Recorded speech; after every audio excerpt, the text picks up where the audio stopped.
भारतीय न्यायशास्त्रज्ञ, अर्थशास्त्रज्ञ, राजकारणी, तत्वज्ञ, समाज सुधारक, अर्थातच भारतरत्न डॉक्टर बाबासाहेब आंबेडकर. स्वातंत्र्य, समता आणि बंधुता ही तत्वे ज्यांच्या रोमारोमात नसानसात भिनलेली होती, असे जनतेच्या मनातील नाव आणि भारतीय घटनेचे शिल्पकार डॉक्टर बाबासाहेब आंबेडकर यांचे थोरत्व आपण सारेच जण जाणतो. आपल्या संपूर्ण आयुष्यात 32 पदव्या, 10हून अधिक भाषा अवगत असणारे आणि अनेक क्षेत्रात कार्यरत असणारे डॉक्टर बाबासाहेब आंबेडकर यांनी त्यांच्या शैक्षणिक काळात लंडन येथे काही काळ वास्तव्य केले. लंडनमधील कॅम्डन हा परिसर किंग हेनरी रोड या भागात डॉक्टर बाबासाहेब आंबेडकर यांचे 1921-22 या काळात वास्तव्य होते. ही जागा आज बाबासाहेबांचे स्मारक म्हणून सुपरिचित आहे. डॉक्टर बाबासाहेब आंबेडकर मेमोरियल या नावे ही वास्तू लंडनमध्ये दिमाखात उभी असलेली दिसून येते.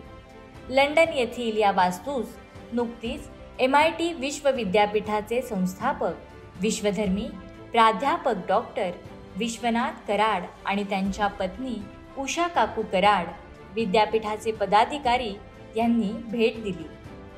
या भेटीदरम्यान बाबासाहेबांचे कार्य, त्यांची शिकवण, या वास्तूत जपलेल्या आठवणी हे सारे पाहताना डॉक्टर विश्वनाथ कराड यांनी आपल्या भावना व्यक्त केल्या. एकच वाटतं की बाबासाहेब झाले नसते तर आपण इथं कोणीच नसतो. म्हणजे आपल्यापैकी सर्वांचं आयुष्य आणि जीवन आणि आज भारतामध्ये आणि संपूर्ण जगामध्ये सुद्धा याच एका महामानवांच्या मुळे. पण आज मला खूप योगायोगाने असा योग आला की तुम्ही गौतम किंवा आमचे मित्र सगळे केले आणि ते सर्व की तुम्ही भाग्यवान, तुम्ही आज आपण इथं भेटणं आणि मला या मातीपणा हा स्पर्श आहे की बाबासाहेब ज्या रूममध्ये वावरले असतील, या रूममध्ये कसा अभ्यास केला असेल आणि केवढा अद्भुत एक रसायन आहे. एक जागतिक लेवलची सुरुवात म्हणून परिषद व्हावी आणि आज पहाटे झाला जो संकेत आला तो तुमच्याकडे आता महात्मा गांधीच्या नावाने एक आहे आणि तिसरी संत ज्ञानेश्वर, तत्वज्ञ संत शिरोमणी ज्ञानेश्वर माऊली आणि अल्बर्ट आइन्स्टाईन हा एक वेगळा विषय आहे. 3 स्कॉलरशिप पूर्णपणे वर्षभर त्या स्कॉलरना ज्यांना मनापासून काही सेवा करायची, मानवसेवा, अशा 3 लोकांना रेकमेंडेशन ऑक्सफोर्ड आणि केम्ब्रिजचं आणि त्याच्यामध्ये तुम्ही कमिटी असेल एवढं लक्षात ठेवा. आणि पुढच्या काही दिवसामध्ये 10th वर्ल्ड पार्लमेंट घ्यायचा कल्पना आधी सकाळी. तर मला असं वाटतं तुम्हाला विनंती असेल की तितक्या 2 ऑक्टोबर तारीख आमच्या मनात आली आहे. काय जे वाटतं 3 दिवस पूर्णपणे 10th world parliament of science, religion and philosophy, total social transformation, जगातलं ट्रान्सफॉर्मेशन इथून झालं बाबासाहेबांच्या गौतम बुद्धाच्या नावाने. तर तेवढी एक सहकार्य आता तुमचा सहभाग मला हवा आहे, दोघांचाही योग करावं अशी मी बाबासाहेबांच्या चरणी करतो. सिलसिला ना होता अरे बेरंग रहती और जमी और आसमां का रंग नीला ना होता.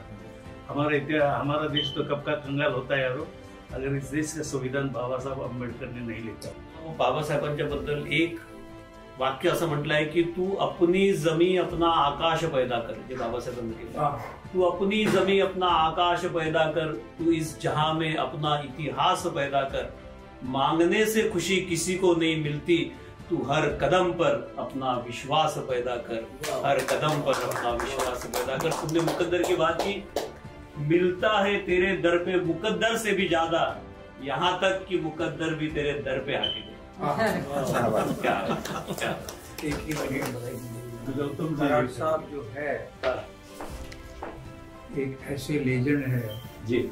वो जो लेजेंड यहाँ 102 ईयर्स अगो रहते थे और जो लेजेंड ने जो वाइब्रेशन खड़ा किया और वही वाइब्रेशन आपके MIT पर जब मैं आके पूरे इंडिया में जाता हूँ, लेकिन MIT पर जाके मैं रहता हूँ आपके साथ, आपके वहाँ मुझे जो आनंद मिलता है पूरे इंडिया में नहीं. वाइब्रेशन, एक एक इंस्टीट्यूट, एक एक लोग, एक एक छोटे से लेकर बड़े के लेकर किस तरह से सम्मान करना।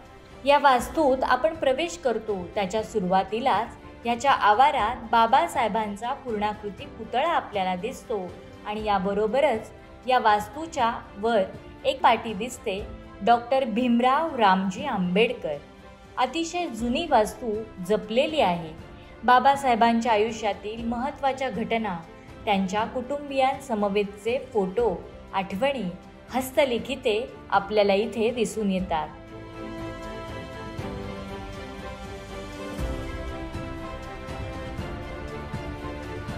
कोलंबिया विद्यापीठाने बाबासाहेबांना हॉनररी डॉक्टरेट न्यूयॉर्कमध्ये जी दिली त्याचे छायाचित्र असे अनेक बाबासाहेबांच्या आयुष्यातील टप्पे आपल्याला या वास्तूमध्ये पाहावयास मिळतात।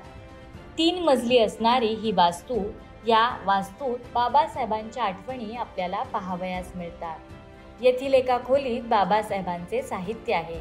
3ऱ्या मजल्यावर असणारी ही खोली बाबासाहेबांचा शयनकक्ष आणि अभ्यासाची खोली।